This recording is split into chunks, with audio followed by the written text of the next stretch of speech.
What if I told you a story of how the harsh and gritty environment of one of Earth's uninhabited islands led to noticeable physical and behavioral changes in less than 50 years? Remarkable or impossible? That was the story of some sheep that would become native to a lovely piece of land in New Zealand known as Campbell Island. New Zealand is known for its beautiful and breathtaking landscape. Laced with wildlife, some of its islands look like a picture straight out of a Disney movie, where animals and people could be singing Hakuna Matata. Hakuna Matata. It has several wildlife preserves, national parks, and quite diverse terrain. Now that we've set the scene, let's dial it back to the early 19th century, where a captain and two of his employees found a small island in the Southern Ocean. Tucked neatly between the Auckland Islands and Cape Adare, Antarctica, the crew stumbled on this untouched paradise after nearly drowning at sea, a foretelling of the unforgiving harsh conditions the island could harbor. Captain Hasselberg and two others, under the employ of Robert Campbell and Co. of Sydney, were involved in a brutal shipwreck just off Perseverance Harbor. They then discovered Campbell Island, which soon became a site for sealing and whaling. When the seals were hunted to near extinction, the island was used primarily for whaling and would eventually become a major breeding ground for southern right whales. No longer untouched, Campbell Island saw the introduction of species that were not native to the island in a group of scientific expeditions. The islands saw the addition of rats, pigs, and eventually sheep in the late 19th century. Under New Zealand's lease system, a small starter flock was introduced, and within a few years their numbers had climbed into the low thousands. Being mostly merino or merino crossbreeds, these sheep were beautiful for their wool, requiring sheep farmers and shearers. By the early 20th century, estimates put the flock in the many thousands, requiring a seasonal workforce to manage them. But by 1929, after multiple changes in lease ownership and a slump in the wool and meat market, interest in the Campbell Island sheep had waned and care for the flock declined. Toward the end of the 1930s, the last settlers departed, leaving a flock far smaller than before, only a few thousand at most. Roughly 2 decades later, surveys suggested only several hundred remained. By the late 20th century, fences were built to section off the island. Most of the sheep were culled, and a small handful kept as a purebred flock. Yet in the decades between their abandonment and eventual removal, a distinct strain had taken shape on the Campbell Island sheep. Now, we're used to hearing the evolution of species taking thousands of years, or even millions. However, the harsh cold on Campbell Island, coupled with the lack of human protection and provision, led to drastic changes in behavior and the anatomy of the sheep left behind. This feral sheep flock did not just thrive by being wild, they transformed into a whole subspecies within just 50 years. Firstly, remember how these sheep were primarily domesticated on the island for their wool? Well, that means they would need to be sheared regularly to remain healthy and survive. Essentially, such sheep do not stop growing wool, and that excess wool could lead to several problems. For starters, there's the obvious fact that excessive wool can lead to blindness by obstructing the sheep's vision. A heavy fleece can also significantly weigh the sheep, making it harder to escape from predators or even forage for food, leading to starvation.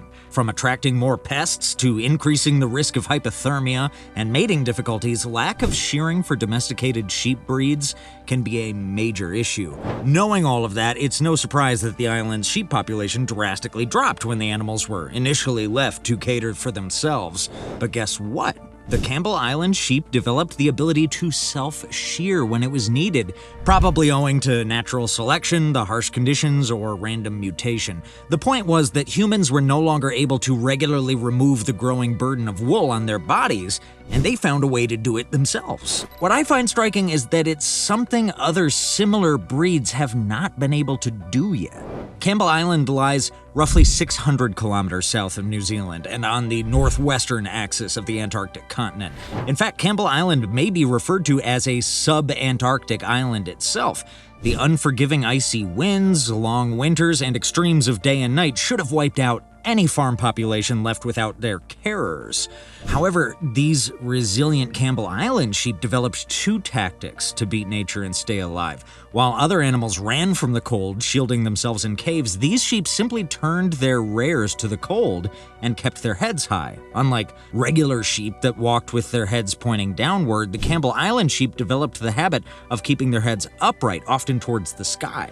Furthermore, to keep life alive on a longer basis, the Campbell Island sheep began reproducing at a later age of above 1 year, in contrast to many domestic breeds that have offspring before a year, typically 6 to 9 months expected by regular farm-bred sheep. This change allowed the sheep to grow older and tougher before committing to raising lambs. In addition, it may have added to the more resilient sheep being left for breeding, while the weaker ones were weeded off. While regular sheep were practically spoon-fed, Campbell sheep soon realized that they did not have the luxury of a human provider anytime soon. This led to foraging on local plants and grass. However, the island saw a decline of some of its native birds, an ideal, palatable food for the sheep. Upon returning to observe the sheep on the island, scientists discovered that they had developed a somewhat deformed jaw structure. Rather than feeding off laid-down pasture, the sheep had to forage and pull edible vegetation where found. This task needed a different jaw from those of dependent sheep. When feeding, the Campbell sheep had a habit of bobbing their heads upward to pull the vegetation they found. This was so prominent that when the sheep were given animal feed, they either didn't know what to do with them or outrightly scattered them in an attempt to pull them from their roots. It was like giving a fragile chew toy to a feral dog. Let's just say you'd have no chew toy in a bit, and an angry animal due to the time wasted trying to chew the toy without food. Do you remember that Campbell Island could also be called a sub-Antarctic island?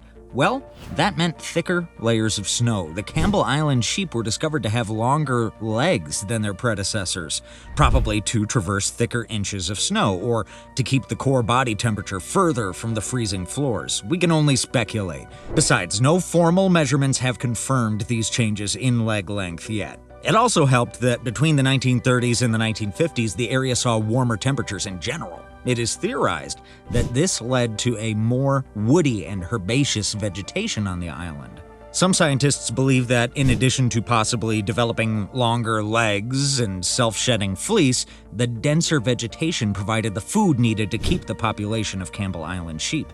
In fact, by the time culling would happen in the 1970s to 1980s, there was a notable increase in the population. From about 1,000 in the late 1950s, there were roughly 3,000 sheep roaming freely on Campbell Island by the 1970s. By the closing decades of the 20th century, people had returned to Campbell Island, but the sheep left behind had changed beyond recognition. They were no longer docile farm animals. These were hardy, wild creatures, wary of people and sometimes outright aggressive. Years of isolation had shaped them. Altered jaws from constant foraging, a taller build, coats that shed on their own, meat said to be unpleasant, and a slower path to maturity.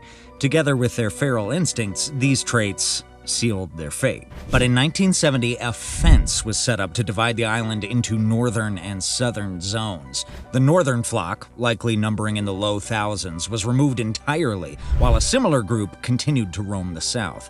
Over the next decade, those southern sheep multiplied again, climbing into the several thousand range before being eliminated in the late 1980s. In the midst of this, a small rescue mission took place in 1975 to 1976. A handful of animals were captured and shipped to mainland New Zealand for a breeding program, with about 10 chosen to form the foundation of a carefully managed purebred line. By the end of the 1980s, not a single sheep remained free on Campbell Island. It's easy to feel sympathy for a species wiped out from a place it had come to call home, but the sheep were never meant to survive there on their own, and by the mid-20th century, the island's unique plant life was in serious decline. Species such as tussock grass, anastome, azarella, and pleurophyllum were pushed to the brink. Declared a nature reserve, the island was set on a course for ecological recovery. Removing the feral sheep through fences and systematic culling was viewed by many as a grim but necessary step to restore the balance.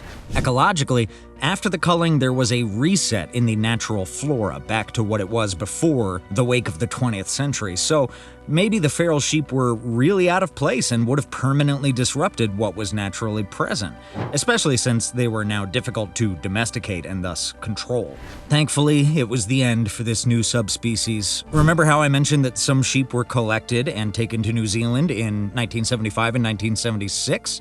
Well, this was done due to the fascination of seeing sheep that were resilient and so well adapted to such harsh conditions they were capable of surviving on their own. Conservationists were also fascinated by the multiple changes in anatomy and behavior that allowed gentle sheep to survive in conditions like sub-Antarctica.